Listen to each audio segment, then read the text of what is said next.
Hi everybody, Dan Illman here with some exciting news. DRF Formulator, the gold standard in past performance information, is now free exclusively on DRF Bets. Join DRF Bets with the promo code WINNING. Get a $250 first deposit match bonus, a $10 free bet, and free Formulator already uploaded to your account. Access Formulator's premium features, including sortable trainer stats, race replays, personalized trip notes, and lots more. Free Formulator, exclusively on DRF Bets. Hi everybody, Dan Illman, Mike Beer. The second of three graded stakes races at Belmont Park on Kentucky Derby Saturday is race number 8. This is the Fort Marcy. We are on the inner turf at 1 1/8 for some older horses.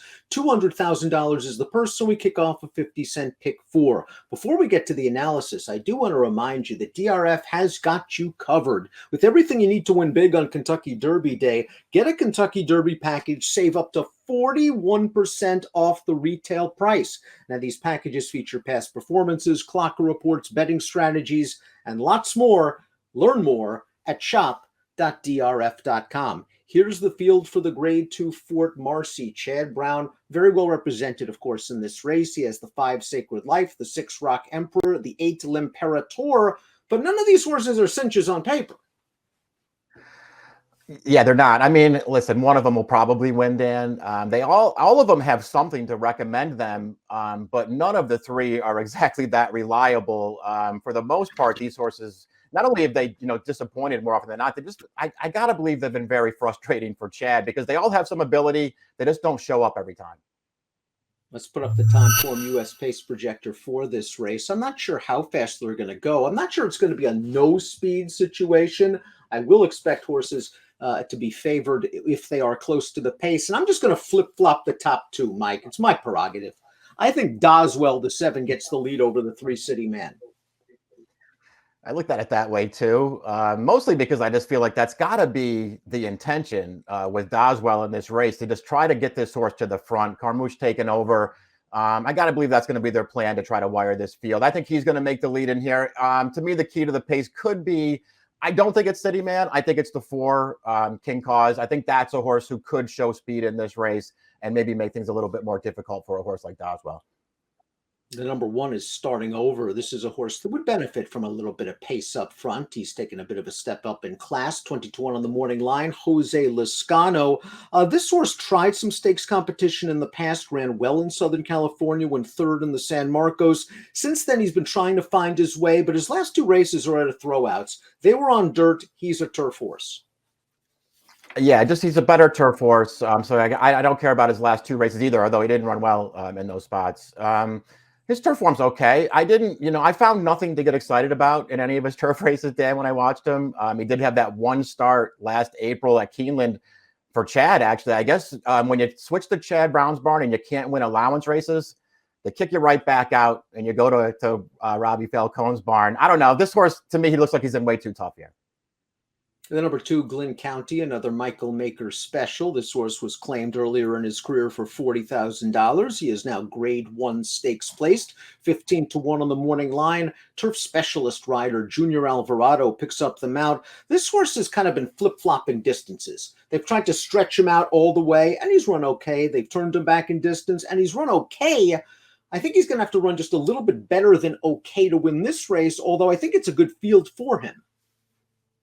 I do too. I couldn't talk myself into him. I don't think he's like totally overmatched in this field though. And a trip's going to be very important for him. I don't know if he's going to be able to get a good one or not, Dan, but if he pulls the right trip in here, I think he can get a piece of this at least. That most recent start where they finally cut him back or dropped him back into an allowance race. Boy, I don't know if he was going to win, but he got totally stopped in the stretch and he had a real shot at it. And again, click on the short comment in your Formulator past performances to watch the replay of that race, because I think that's a sign that Glen County's coming back into form and that he might appreciate these shorter than marathon distances. He did have trouble in that race. City Man is the number 3. Talk about a horse that did not have trouble in his most recent race. It was the Dangerous Hour Stakes at Aqueduct. And we're going to take a look at that race right now for trainer Christophe Lamont. City Man making his 5-year-old debut, settled in behind the loose pace setters down towards the inside, got to the outside and just ran them over. He took advantage of the pace. Those 2 were going at it, and he wins very easily with a triple-digit fire. Yeah, parlayed the perfect trip into an easy win here. Certainly a good performance though for this horse off the layoff. He came off the layoff in this race, the Fort Marcy Dan last year, and he also ran a triple-digit buyer finishing second. So, listen, this horse is talented. He might fall into another really good trip here. The more I've seen this horse run for the last few years down here in New York, I've never thought that 1.125 is a great distance for him. I think he's better going shorter than this. But he's in great form right now, and he might get a good trip.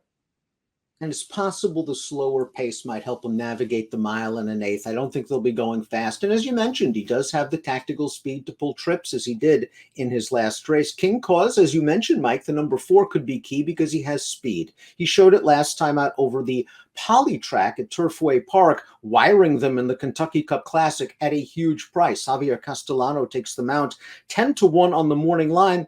I wonder if this horse has just been a hidden synthetic horse all along, or he just needs an easy early lead. Not sure he's going to get an easy lead in here, and I know he's not getting synthetic. Yeah, and he just might not be good enough to go with these horses. I do think he's actually pretty good, though, Dan. I think there have been some issues with this horse along the way. So maybe that more than anything else is the reason why you haven't seen him in a bunch of stakes races. But it's at least worth pointing out, going through his form towards the beginning and middle of 2020. This horse was getting really good, and I guess he just got hurt. He missed over a year of racing, and since he's come back, he's actually run some good races. I don't think he can beat this field necessarily, but I don't think he's impossible either at a big price. Sacred Life is up next for Chad Brown. Interesting that Chad's putting the blinkers on. This horse has just shown no speed in his 2 races this year, and maybe the blinkers on will get him involved early. In the Pegasus World Cup, he was last on the backstretch, far out of it. Came with a decent run on the outside. Similar situation last time out in the Muniz Memorial, and that was a race where the pace held up. Sacred Life was really the only horse making up any kind of ground at the end, so you could give him some extra points. It's just that he's the kind of horse that to me can be had any day, and he doesn't have a lot of speed. He might be up against it from a pace standpoint. Right, and he's not going to be a great price either. So that's the other thing that bothers you about Sacred Life. Can he win this race if he catches a break or two anyway, and he shows up and runs his good race? Absolutely, he's got plenty of talent. The last time they went this 9 furlong distance at Belmont, Dan, in that Knickerbocker last October, he flew through the stretch to get up that day. That was a pretty impressive win for him, and he's run well since then too. But he just has things working against him, and it just takes one little thing against this horse, and he doesn't get there. The 6 Rock Emperor prepped in this race last year, first start of the form cycle. He ran an okay third, and then Chad was very interested in campaigning him in longer distance races, and it worked out. He got his Grade 1 win in the Joe Hirsch Turf Classic going 1.5 miles. Now, his most recent start was the Hollywood Turf Cup. I could find no excuses for that race. He got a nice closer's trip, in, out, looked like he was going to threaten an upper stretch and flattened out late. I have a feeling Chad might be taking it easy with this old-timer. Give him a race and stretch him out. Yeah, I'm looking at him the same way. He's the horse to beat even in here, Dan. His Turf Classic was actually pretty good last year when he finally broke through and won that Grade 1 race. And he actually ran pretty well at the Breeders' Cup. The Breeders' Cup is probably a race he wasn't going to win anyway. But man, he got caught behind a horse on the turn of that race. He got shuffled all the way back. And then he was racing on again at the end. He had a little bit of trouble in there, but I'm with you. He came out of that race 20 days later. And I think Chad just felt like he was, he's been in such good form. Let's run him in another graded race at the end of the year. And he had no excuse that day at 4-5. Doswell is up next, the number 7, and this horse likes to be forwardly placed. There's a big advantage for Doswell. He has an aggressive rider in Kendrick Carmouche breaking from post 7, and while outside posts aren't great, going 1.125 miles on the inner turf, you got a very short run into the first turn. A horse with speed like Doswell should be able to mitigate that. This horse went gate to wire in the Fort Lauderdale in a race where he controlled the pace throughout, and there was no closing, and then they tested him in the Pegasus World Cup, and that day he did make the lead. The sharp runner-up did. He was put on a hard chase, but he really wasn't beaten badly at all.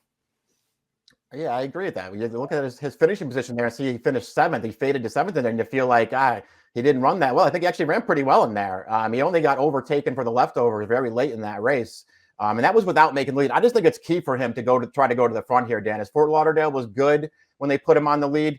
He's only won 2 other races in his entire career. Both of them, as soon as Tech took over, they put him on the lead in those races, and he was just thoroughly dominant. They got to put this horse on the lead and try to wire this field. Chad has L'Imperatore as well in this race, and maybe the ground is going to be key. We're expecting some rain in the New York, New Jersey area this weekend. Imperator has won over heavy and soft turf overseas. But you look at this horse's last two races where he's been the favorite, and he's just been bad. In the Fort Lauderdale, where he was beaten by Doswell, if you want to say, okay, the pace was against him, fine, but the horses that ran inside dominated. He saved ground every step of the way, and he never made a run. And I have no idea what happened last time out in the race at Tampa Bay. I know he didn't break well, but he just didn't fire after that. He did. That was a good field. He was at Tampa last time. And you're right. He didn't break great. And then he was just sort of stuck on the outside the entire way, but he never really did that much running. I don't know. I'm with you on his Fort Lauderdale too. And I thought that was sort of a modest performance, even if, he was against it as far as the pace goes. It's not like you watch that race back, you don't feel like he was unlucky, Dan. He just didn't really do a lot. He's run a couple of really nice races. I can't get a handle on this horse. I don't know what his deal is. When he shows up with his good race, he's actually pretty good. But more often than not, he doesn't do that. But maybe a chance to strut his stuff on a wet turf course will help him out. Before we get to the selections, please click the subscribe button on the Daily Racing Form YouTube channel for the latest DRFTV video offerings. Time for our top pick in the Fort Marcy. I just think Doswell is either going to get to the lead. I hope he gets to the lead. I'm not sure he wants to pass anybody, but if he doesn't, I'll still feel comfortable if he's in the thick of things turning for home. I think he's in sneaky good form. Yeah, me too. I'm just hoping he can wire this field, Dan, and then we'll see if, maybe the three Chad horses will just do their typical stuff and come up a little bit short here. I'm going to try to get to the front with Doswell. Me too. 7653 for Mike, 7356 for me. It's the Fort Marcy, 2 of 3 graded stakes races at Belmont on Derby Saturday. Good luck.